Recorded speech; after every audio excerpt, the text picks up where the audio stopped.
네, 안녕하십니까. 네, 비하인드 뉴스 15화입니다. 4월 1일입니다. 삼성 SDI 제1모직 정격 합병. 이대로 안 된다. 소재산업 한계 돌파 특단의 조치입니다. 그 삼성 SDI하고 이제 제일모직이 이제 삼성 계열사로 있었잖아요. 그렇죠. 근데 이 제일모직에서 신소재 관련된 그런 산업을 펼치고 있었는데, 네. 근데 그거를 이제 삼성 SDI가 인수합병하겠다 이거죠. 네, 그렇죠. 삼성 SDI가 제일모직을 합병하는 겁니다. 제일모직은 패션과 소재 산업으로 나뉘는데, 패션은 과거에 에버랜드 쪽에서 가져갔고, 삼성 에버랜드. 그 다음에 이제 소재 산업을 삼성 SDI에 넣어서 혁신 DNA인 삼성 SDI와 소재 인프라인 제일모직을 합쳐서 소재 산업을 키우겠다. 이런 내용이 되겠습니다. 휴대폰이나 TV 메모리 반도체 등에서는 삼성이 국제적으로 선전을 하고 있는데요. 예. 소재 분야에서는 독일, 일본, 미국 기업들에 비해서 잘 안 되고 있다는 겁니다. 근데 이제 소재 같은 경우에는 태양전지라든지 그 다음에 뭐 플렉스블 디스플레이 휘어지는 예. TV라든지 그 유기발광 다이오드, OLED, OLED 기술 같은 것들 예. 이런 것들이 소재 산업에 들어가거든요. 그래서 이런 삼성 SDI가 그 소재 산업에도 혁신을 일궈내서 이제 세계 시장에서 경쟁력을 가지겠다 이런 내용으로 풀이되겠습니다. 그러면은 제가 여기서 한 가지 더 덧붙이자면, 네, 그 삼성 SDI가 이제 제일모직과 합병하게 되면서 네, 그 볼 수 있는 효과로는 이제 매출이 더 늘어나고요. 뭐 네. 구조로 늘어나게 되고, 이제 그 영업이익도 원래 삼성 SDI가 이제 마이너스 273억 원 정도 되었는데 제일모직과 합병되면 이제 영업이익이 뭐 1,600억 원 정도가 되는 그런 효과를 볼 수가 있고, 네, 그렇죠. 예. 그리고 뭐보다 가장 중요한 건 이제 삼성 SDI로 이제 합병이 되면 이 삼성전자라는 이 삼성 계열사가 결국엔 대주주가 된단 말이에요. 맞습니다. 그러면은 삼성의 그 삼성 계열사라서 삼성의 영향력이 더 커지겠죠. 결국엔 삼성이 원하는 그 영업 방침으로 더 따라갈 수 있다는 말입니다. 그렇죠. 원래 제일모직은 국민연금이 가장 큰 대주주였는데 이 삼성그룹 내 순환철자 구조 내에서 예. 삼성 SDI가 제일모직을 합병함으로써 그 삼성전자가 이제 일대 주주가 되는 거죠. 그쵸. 그리고 이제 제일모직의 이름은 이제 역사 속으로 사라지게 됐는데요. 그 제일모직의 이름은 삼성 에버랜드에서 내는 뭐 새로운 패션 브랜드가 다시 이 이름을 쓸 수도 있다. 뭐 이런 식으로 말하고 있습니다. 예. 네. 그래서 여기까지고요. 네. 4월 2일자 기사죠. 네, 24년 묵은 은행 규제 없앤다. 네, 무슨 내용일까요? 그러니까 24년 동안 계속 되어 있던 은행 규제가 하나 있습니다. 네. 그게 이제 은행이 어떤 건물을 소유하고 있을 때 네. 그 건물의 50% 이상을 이제 은행이 영업 시에 사용을 해야 된다는 그런 규제였죠.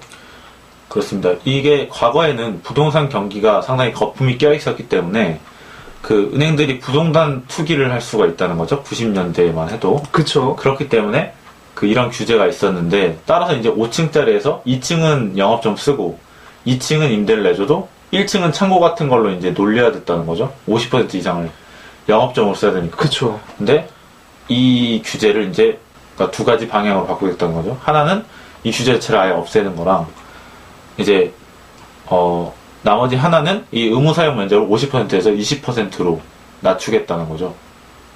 그러니까 예를 들어서 10층이 있으면 2층을 점포로 써도 된다. 뭐 이런 거죠. 20%니까. 그쵸. 네. 그런 내용이 되겠습니다. 그래서 올해 2월까지 이 규제를 개선할 방침이라고 합니다. 지금 한창 부동산 경기가 점점 살아나고 있는데 네. 이렇게 놀리는 땅이 있으면 굉장히 자원이 비효율적으로 들어가게 된단 말이에요. 네. 그럼 이런 규제를 풀어줌으로 인해서 이제 자원이 좀 더 효율적으로 배분될 수 있겠죠. 그렇군요. 예. 네. 좋은 것 같습니다. 자, 다음으로 4월 4일입니다. 그 주택 공급 줄여 집값 살린다입니다. 예. 이거는 무슨 내용이죠, 오요? 네. 이거는 이제 정부가 주택 인허가 목표 물량을 작년 대비해 15%를 감소시켜서 주택 공급을 줄여서 다시 말해서 그래서 이 부동산 경기를 활성화시키겠다. 집값을 살리겠다 이런 건. 저는 여기서 약간 좀 의구심이 드는 건요. 네. 물론 이 기사에는 나와 있진 않지만요.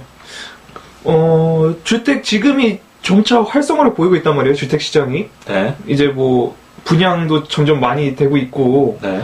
근데 문제는 이렇게 벌써부터 주택 공급을 줄인다, 이런 얘기가 나오면요, 이런 주택을 사려는 수요자들의 좀 수요 심리가 위축되지 않을까 싶기도 하고, 그러니까 그런 쪽으로 저는 생각이 좀 들거든요.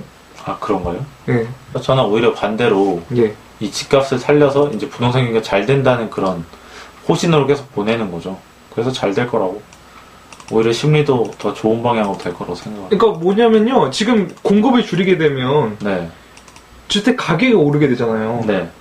그럼 주택을 결국 사는데 좀 수요자들은 부담을 가지게 될 거란 말이죠. 아닌 것 같아요. 뭐 그렇게까지 아니고, 또 여기서 이 기사에서 좀 의구심이 드는 건 이거였죠. 그러니까 올해 완공되는 주택이 43만 가구에 이르는데, 43만여 가구에 이르는데, 네. 이 규제를, 그 공급 규제를 한다는 건 37만 가구로 잡았단 말이에요. 네네. 그러면 남은 그 주택은 어떻게 된다는 건지, 그것도 사실상 지금 여기서는 그건 제가 물어봤었는데 뭐 알 수가 없는 거죠. 어떻게 알 수가 없는 없잖아요, 거죠. 지금. 네.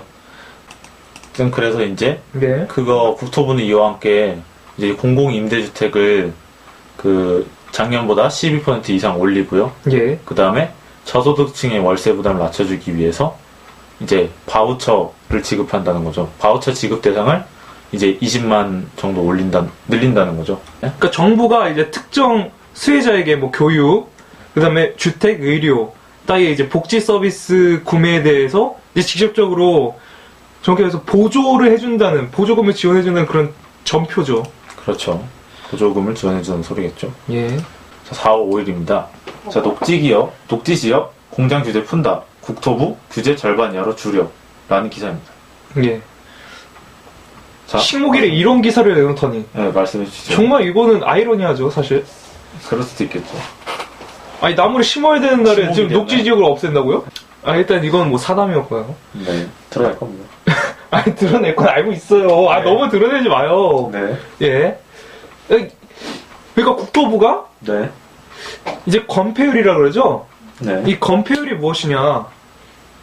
대지 면적 대비 이제 건축물이 차지하는 그 면적의 비율을 얘기하는 게 이제 건폐율입니다. 네. 그 건폐율을 20%에서 40%로 확대를 한다는 거죠. 그러니까 즉 규제 완화를 한다는 거예요. 부분적으로. 네, 녹지 관리 지역에 있는 공장들에 대해서요. 그쵸. 원래 이제 토지가 뭐 100이 있다면 80%는 녹지로 이제 돼야 되는데 그쵸. 이제 그 60%를 녹지로 하고 40%를 공장으로 해도 되는 거죠. 그쵸. 그렇게 건폐율을 완화를 했고 대신에 이제 신축하는 신설 공장에 대해서는 20%를 유지를 해주고요. 그쵸. 계속 유지를 그 다음에 해줘요. 기존에 있는 공장에 대해서는 40%로 완화를 해주는 거죠. 그 산, 녹지지역과 논밭, 관리지역은 용인, 포천, 화성, 김해 이런 전국적으로 골고루 분포해 있는데요. 이 녹지관리지역에는 이 생산기 시설들을 이제 중소기업들이 많이 가지고 있단 말이에요, 녹지지역에. 근데 이제 건폐율이 20%이기 때문에 그 제한을 완화해주고 계속 요청해 왔는데 그 요청을 이번 뭐 규제를 푸는 그런 과정에서 받아들여진 거죠. 그래서 구제개혁 우선 추진 과제로 선정되기도 했고요. 그와 해서 이제 차 튜닝에 대한 것도 있었죠, 내용이. 그러니까 또 이거 말고도 이제 게다가 네. 정부 승인을 받아야 되는 이제 자동차 튜닝, 즉 네. 개조죠. 이 대상 품목이 현재 31개에서 이제 절반 이하로 줄어서 자동차 튜닝이 좀 더 쉬워질 전망으로 보입니다. 차 튜닝이 좀 더 쉬워지는 게 뭐 그렇게 뭐 얼마나 뭐 큰 효과가 있겠냐마는 사실상 지금 지난해 이제 국내 튜닝 그 시장 규모는 사실상 뭐 전 세계 시장의 0.5%에 불과했으니까. 사실 그 세계적으로 100조 원대의 시장인데 우리나라 5천억 원 수준이라는 거는 이쪽에 규제가 많기 때문에 이 시장이 크지 못했다고 풀이될 수 있거든요. 그래서 이거 규제를 낮춰주면은 어떤 기업이 새로 생길 수도 있고요. 그 사업 다각화도 가능할 거고요. 튜닝에 관련해서요. 수요가 늘어나면 충분히 네. 그럴 가능성이 있죠. 그런 기대를 가지고 이제 창조 경제겠죠. 뭐. 아니, 뒤에 혀를 찰 필요는 없잖아요. 창조 경제. 예. 다음 기사는 4월 7일 위기의 재정, 페이고법, 붕괴는 국회입니다. 자, 페이고가 뭐죠? 이 페이고가, 네. pay as you go. 네. 법만큼 쓴다. 네. 라는 이제 이 말에서 이제 따온 말인데, 그렇죠. 그러니까 페이고 법이 필요하다는 겁니다. 왜냐면 지금 그러니까 법만큼 쓰지 않기 때문에 지금 재원 대책 없이 그냥 선심성 공약이 너무 많다는 거예요. 그러니까 정말 터무니없다는 거죠. 공약들이 하나같이. 어떤 공약이 있습니까? 뭐 무상버스 공약, 네. 그다음에 100원 택시, 그렇죠. 100원 택시, 그다음에 뭐 수도권 광역 급행 철도. 뭐 사실상 GTX. 예. 예, 이런 것들 뭐 산모 신생아 돌봄 뭐 서비스도 있는데, 그래서 이런 것들이 하나같이 재원을 어떻게 마련하겠다는 뭐 그런 대책이 없이 그냥 환심사기 공약으로만 지금 내걸고 있단 말이에요. 네, 맞습니다. 그러니까 대중의 인기 영합하는 포퓰리즘 정책이 아니냐. 그쵸. 그래서 국가의 재정 건전성이 해칠 수가 있다. 이런 내용이 있죠. 그래서 근데 페이고가 도입이 되려다가 잘 안 됐어요. 왜냐면 국회의원들이 이제 자기들이 입지가 약해질 수 있다는 거죠. 그게 다죠. 사실 국회의원은 이제 그 포퓰리즘에 영합하는 걸 워낙 좋아하죠. 그래서 이 기사에 따르면 예. 서울시의 과거 2010년 당시 당시 공약을 예로 들고 있어요. 산무정책, 무상 보육, 무상 급식, 무상 의료에 따른 보편적인 복지. 그러니까 이걸로 인해서 지금도 실제로 그 저소득층이 운영하는 초등학생 돌봄교실 혜택 같은 것이 많이 줄어들었거든요. 예. 그러니까 많은 애들을 워낙 돌봐야 되니까 이게 혜택이 실질적으로 정말 줄어들었습니다. 그러니까 정작 필요한 사람들한테는 잘 못 가고 있다는, 그 서비스가 잘 못 가고 있다는 그 현실이죠. 네, 그래서 이런 현실적인 사례가 이 기사에 따르면 있기 때문에 페이고 법이 생겨야 되는데 국회가 뭉갠다는 거죠. 이거를 제목대로라면. 박근혜 정부는 규제를 없앨 것뿐만이 아니고요, 페이고 법을 좀 만들어야 되죠, 사실상.